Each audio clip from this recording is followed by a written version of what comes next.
ನಮಸ್ಕಾರ ಸ್ನೇಹಿತರೆ, ಎಜುನೆಟಿಸ್ಗೆ ಸ್ವಾಗತ. ನಾನು ಮೃತ್ಯುಂಜಯ್ ಕಬ್ಬೂರ್. ಒಂದು ನ್ಯೂಸ್ ಪೇಪರ್ನ ಕಟಿಂಗ್ ಈಗ ಎಲ್ಲ ಕಡೆ ಸದ್ ಮಾಡ್ತಾ ಇದೆ. ಹೌದು, ಟಿಇಟಿಗೆ ನೆಗೆಟಿವ್ ಇವ್ಯಾಲ್ಯುಯೇಷನ್ ಇದೆ ಅಥವಾ ನೆಗೆಟಿವ್ ಮೌಲ್ಯಮಾಪನ ಇರುತ್ತದೆ ಅನ್ನುವಂತಹ ಒಂದು ಸ್ಟೇಟ್ಮೆಂಟ್ ಈ ಒಂದು ನ್ಯೂಸ್ ಪೇಪರ್ನಲ್ಲಿ ಪ್ರಕಟಗೊಂಡಿರುವಂಥದ್ದು. ಗಮನಿಸ್ತಾ ಇದ್ರಿ, ಟಿಇಟಿ ಅರ್ಜಿ ಸಲ್ಲಿಕೆಗೆ ನಾಳೆ ಕೊನೆ ದಿನಾಂಕ ಅನ್ನುವಂತಹ ಒಂದು ಟೈಟಲ್ನಿಂದ ಒಂದು ಪತ್ರಿಕೆಯಲ್ಲಿ ಈ ರೀತಿಯಾದಂತಹ ಒಂದು ಸುದ್ದಿ ಪ್ರಕಟಗೊಂಡಿತ್ತು. ಈ ಪತ್ರಿಕೆಯ ನ್ಯೂಸ್ ಪೇಪರ್ನ ಕಟಿಂಗ್ನಲ್ಲಿ ಏನ್ ಮಾಹಿತಿ ಇತ್ತು ಅಂದ್ರೆ, ಈ ಟಿಇಟಿಗೆ ಸಂಬಂಧಪಟ್ಟಂತೆ ಮೇ 15 ಅರ್ಜಿ ಸಲ್ಲಿಸೋದಕ್ಕೆ ಕೊನೆ ದಿನಾಂಕ ಆಗಿದೆ.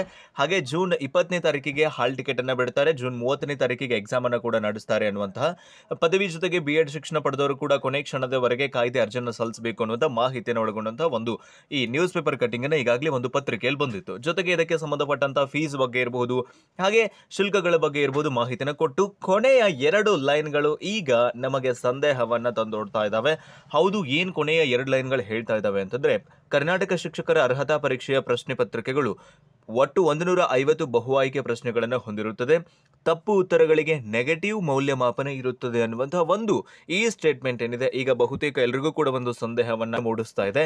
ನಿಜವಾಗ್ಲೂ ಟಿಇಟಿನಲ್ಲಿ ನೆಗೆಟಿವ್ ಇವ್ಯಾಲ್ಯುಯೇಷನ್ ಇದೆಯಾ? ಈ ಪೈಕಿ ಇದರ ಬಗ್ಗೆ ನೋಟಿಫಿಕೇಶನ್ ನಲ್ಲಿ ಏನ್ ಹೇಳ್ತಾರೆ, CACಯ ಅಧಿಕೃತವಾದಂತಹ ಅಧಿಸೂಚನೆಯಲ್ಲಿ ಏನ್ ಮಾಹಿತಿ ಇದೆ ಅನ್ನುವಂತಹ ಮಾಹಿತಿನ ತಿಳಿಸ್ಕೊಡ್ತಾ ಇದ್ದೀನಿ. ಆತ್ಮೀಯರೇ, ಇದು ಈ ಪತ್ರಿಕೆಯಿಂದ ಆದಂತಹ ಒಂದು ದೋಷ. ಇದು ಸಂಪೂರ್ಣವಾಗಿ ದೋಷಪೂರಿತವಾಗಿರುವಂತಹ ಒಂದು ಸ್ಟೇಟ್ಮೆಂಟ್. ಬಿಕಾಸ್ ಯಾವುದೇ ನೆಗೆಟಿವ್ ಇವ್ಯಾಲ್ಯುಯೇಷನ್ ಇರೋದಿಲ್ಲ. ಕರ್ನಾಟಕ ಶಿಕ್ಷಕರ ಅರ್ಹತಾ ಪರೀಕ್ಷೆಯಲ್ಲಿ ಯಾವುದೇ ಋಣಾತ್ಮಕ ಮೌಲ್ಯಮಾಪನ ಇರೋದಿಲ್ಲ. ನಾವಿಲ್ಲಿ ತಪ್ಪು ಉತ್ತರಗಳನ್ನು ಕೊಟ್ಟರೂ ಕೂಡ ನಮ್ಮ ಅಂಕಗಳನ್ನು ಕಡಿಯೋದಿಲ್ಲ ಅಥವಾ ಅವುಗಳನ್ನು ಕಟ್ ಮಾಡೋದಿಲ್ಲ ಅನ್ನೋದನ್ನ ಅತ್ಯಂತ ಸ್ಪಷ್ಟವಾಗಿ ನಾವು ಇಲ್ಲಿ ಗಮನಿಸಬೇಕಾಗುತ್ತೆ. ಅದಕ್ಕೆ ಸಂಬಂಧಪಟ್ಟಂತೆ ನೋಟಿಫಿಕೇಶನ್ ಆಧಾರವನ್ನೇ ನಾನು ನಿಮಗೆ ತೋರಿಸ್ತೀನಿ. ಹಾಗಾಗಿ ಇದು ನ್ಯೂಸ್ ಪತ್ರಿಕೆಯವರ ಒಂದು ಮಿಸ್ಟೇಕ್ ಆಗಿರುವಂಥದ್ದು. ಇಲ್ಲಿ ಅವರು ಕೂಡ ಕನ್ಫ್ಯೂಷನ್ ಮಾಡಿಕೊಂಡಿರಬಹುದು. ತಪ್ಪು ಉತ್ತರಗಳಿಗೆ ನೆಗೆಟಿವ್ ಮೌಲ್ಯಮಾಪನ ಇರುವುದಿಲ್ಲ ಅಂತ ಆಗಬೇಕಾಗಿತ್ತು. ನೆಗೆಟಿವ್ ಮೌಲ್ಯಮಾಪನ ಇರುತ್ತದೆ ಅಂತ ಕೊಟ್ಟಿದ್ದಾರೆ. ಹಾಗಾಗಿ ಇದು ಈ ನ್ಯೂಸ್ ಪೇಪರ್ ಕಡೆಯಿಂದ ಆಗಿರುವಂತಹ ಮಿಸ್ಟೇಕು. ಈ ಕುರಿತು ಸ್ಪಷ್ಟವಾಗಿ ನೋಟಿಫಿಕೇಶನ್ ಅಲ್ಲಿ ಹೇಳಿದ್ದಾರೆ. ಏನು ಹೇಳಿದ್ದಾರೆ ಅಂತ ಗಮನಿಸ್ತಾ ಇದ್ರಿ. ಏನು ಹೇಳಿದ್ದಾರೆ ಅನ್ನೋದನ್ನ ಲೈವ್ ಆಗಿನೇ ನೋಡ್ತಾ ಹೋಗೋಣಂತೆ. ಕರ್ನಾಟಕ ಶಿಕ್ಷಕರ ಅರ್ಹತಾ ಪರೀಕ್ಷೆ 2024ರ ಅಧಿಸೂಚನೆಯನ್ನು ಗಮನಿಸ್ತಾ ಇದ್ರಿ. ನಾನು ಅಧಿಸೂಚನೆಯನ್ನು ಓಪನ್ ಮಾಡಿದ್ದೀನಿ. ನಂತರದಲ್ಲಿ ನಾನು ನಿಮಗೆ ಇದನ್ನ ನನ್ನ ಟೆಲಿಗ್ರಾಮ್ ಚಾನಲ್ ಅಲ್ಲಿ ಕೂಡ ಹಾಕ್ತೀನಿ, ಡೋಂಟ್ ವರಿ. ಸೊ ಗಮನಿಸ್ತಾ ಇದ್ರಿ, ಬೇರೆ ಬೇರೆದಂತ ಒಂದಿಷ್ಟು ಮಾಹಿತಿಗಳನ್ನು ಕೂಡ ಶೇರ್ ಮಾಡಿರುವಂಥದ್ದು. 8ನೇ ಪುಟದಲ್ಲಿ ಇದಕ್ಕೆ ಸಂಬಂಧಪಟ್ಟಂತ ಸ್ಪಷ್ಟ ಮಾಹಿತಿಯನ್ನು ಕೊಟ್ಟಿದ್ದಾರೆ. 8ನೇ ಪುಟ ಗಮನಿಸ್ತಾ ಇದ್ರಿ, ಮೇಲ್ಗಡೆ 8ನೇ ಪುಟದ ಮೇಲ್ಗಡೆ 8.2 ನಲ್ಲಿ ಕೊಟ್ಟಿದ್ದಾರೆ. ಕರ್ನಾಟಕ ಶಿಕ್ಷಕರ ಅರ್ಹತಾ ಪರೀಕ್ಷೆಯು 150 ಅಂಕಗಳದ್ದಾಗಿದ್ದು, ಪ್ರತಿ ಪ್ರಶ್ನೆಗೆ ಅಂಕ 1ರಂತೆ ಒಟ್ಟು 150 ಬಹು ಆಯ್ಕೆ ಪ್ರಶ್ನೆಗಳನ್ನು ಒಳಗೊಂಡಿರುತ್ತೆ. ಪ್ರತಿ ಪ್ರಶ್ನೆಗೆ 4 ಆಯ್ಕೆಗಳಿದ್ದು 1 ಆಯ್ಕೆ ಮಾತ್ರ ಸರಿಯಾಗಿರುತ್ತೆ. ಋಣಾತ್ಮಕ ಮೌಲ್ಯಮಾಪನ ಇರುವುದಿಲ್ಲ. No negative evaluation. ಯಾವುದೇ ಋಣಾತ್ಮಕ ಮೌಲ್ಯಮಾಪನ ಇರೋದಿಲ್ಲ, ನೆಗೆಟಿವ್ ಇರೋದಿಲ್ಲ. ನೀವು ತಪ್ಪುತ್ತರಗಳನ್ನು ಕೊಟ್ಟರು ಕೂಡ ಇಲ್ಲಿ ನಿಮ್ಮ ಅಂಕಗಳನ್ನು ಕಟ್ ಮಾಡೋದಿಲ್ಲ, ಕಡಿಯೋದಿಲ್ಲ ಅನ್ನುವಂಥದ್ದನ್ನು ಸ್ಪಷ್ಟವಾಗಿ ಅಧಿಸೂಚನೆಯಲ್ಲಿ ಹೇಳಲಾಗಿದೆ. ಸೊ ಆ ಒಂದೇನು ನ್ಯೂಸ್ ಪೇಪರ್ ಕಟಿಂಗ್ ಇತ್ತು, ಆ ನ್ಯೂಸ್ ಪೇಪರ್ನಲ್ಲಿ ಅದು ಅವರು ಮಾಡಿರುವಂತಹ ಮಿಸ್ಟೇಕು. ಕನ್ಫ್ಯೂಸ್ ಮಾಡಿಕೊಂಡು ನೆಗೆಟಿವ್ ಇವ್ಯಾಲ್ಯುಯೇಷನ್ ಇರೋದಿಲ್ಲ ಅಂತ ಹೇಳಬೇಕಾಗಿತ್ತು, ಇರುತ್ತದೆ ಅಂತ ಹೇಳಿದ್ದಾರೆ. ಹಾಗಾಗಿ ಯಾರು ಕೂಡ ತಲೆ ಕೆಡಿಸ್ಕೊಳ್ಳೋಕೆ ಹೋಗಬೇಡಿ. 150ಕ್ಕೆ 150 ಪ್ರಶ್ನೆಗಳಿಗೆ ಉತ್ತರ ಕೊಡುವಂತಹ ಅವಕಾಶ ನಿಮ್ಗೆ ಇರುತ್ತೆ.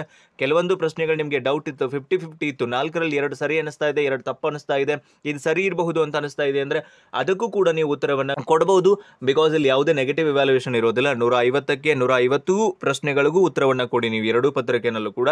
ಹಾಗಾಗಿ ಋಣಾತ್ಮಕ ಮೌಲ್ಯಮಾಪನ ಇರೋದಿಲ್ಲ ಅನ್ನೋದನ್ನ ನಿಮಗೆ ಈ ಸರ್ಕಾರದ CACಯ ಅಧಿಕೃತ ಶಾಲಾ ಶಿಕ್ಷಣ ಇಲಾಖೆಯ ನೋಟಿಫಿಕೇಶನ್ ಆಧಾರಿತವಾಗಿ ಅಧಿಸೂಚನೆ ಆಧಾರಿತವಾಗಿ ಮಾಹಿತಿಯನ್ನು ಕೊಟ್ಟಿದ್ದೀನಿ.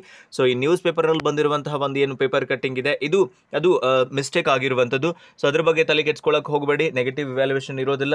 ಅಧ್ಯಯನವನ್ನ ಮುಂದುವರಿಸಿ, ಉತ್ತಮವಾಗಿ ಅಧ್ಯಯನವನ್ನು ಮಾಡಿ ನೀವು ಈ ಒಂದು ಶಿಕ್ಷಕರ ಅರ್ಹತಾ ಪರೀಕ್ಷೆಯಲ್ಲಿ ಯಶಸ್ಸನ್ನು ಗಳಿಸ್ರಿ ಅಂತ ಹಾರೈಸ್ತಾ, ಈ ಕುರಿತು ಸ್ಪಷ್ಟತೆಗಾಗಿ ನೋಟಿಫಿಕೇಶನ್ ಅನ್ನ ನಾನು ನನ್ನ ಟೆಲಿಗ್ರಾಮ್ ಚಾನಲ್ ನಲ್ಲಿ ಕೂಡ ಹಾಕಿರ್ತೀನಿ. ಡೌನ್ಲೋಡ್ ಮಾಡಿಕೊಂಡು ಆರಾಮಾಗಿ ಮತ್ತೊಂದ್ಸಲ ನೋಡಿಕೊಂಡು ನಿಮ್ಮ ಫ್ರೆಂಡ್ಸ್ ಯಾರಾದರೂ ಈ ರೀತಿಯ ಗೊಂದಲಕ್ಕೊಳಗಾಗಿದ್ರು ಅಂದ್ರೆ ಅವ್ರಿಗೂ ಕೂಡ ಸ್ಪಷ್ಟತೆಯನ್ನು ಕೊಡಿ ಅಂತ ಹೇಳ್ತಾ, ಇದು ನ್ಯೂಸ್ ಪೇಪರ್ನಿಂದ ಆಗಿರುವಂತಹ ಅಚಾತುರ್ಯವೇ ಹೊರತು ಇಲಾಖೆ ಈ ರೀತಿಯ ಯಾವುದೇ ಒಂದು ಅಧಿಸೂಚನೆಯನ್ನಾಗ್ಲಿ ಅಥವಾ ಯಾವುದೇ ಒಂದು ಮಾಹಿತಿಯನ್ನಾಗ್ಲಿ ಅಥವಾ ಪ್ರಕಟಣೆಯನ್ನಾಗ್ಲಿ ಹಂಚಿಕೊಂಡಿಲ್ಲ ಅನ್ನೋದನ್ನ ಸ್ಪಷ್ಟವಾಗಿ ನಿಮ್ಮೆಲ್ಲ ಹೇಳ್ತಾ, ವಿಡಿಯೋ ಉಪಯೋಗಕಾರಿಯಾಗಿದೆ ಅಂತ ಭಾವಿಸಿಕೊಂಡು ವಿಡಿಯೋ ಎಂಡ್ ಅಪ್ ಮಾಡ್ತಾ ಇದ್ದೀನಿ. ಮತ್ತೊಂದು ಪ್ರಮುಖ ಮಾಹಿತಿಯೊಂದಿಗೆ ನಿಮ್ಮನ್ನು ಭೇಟಿ ಮಾಡ್ತೀನಿ. Thank you so much. Have a good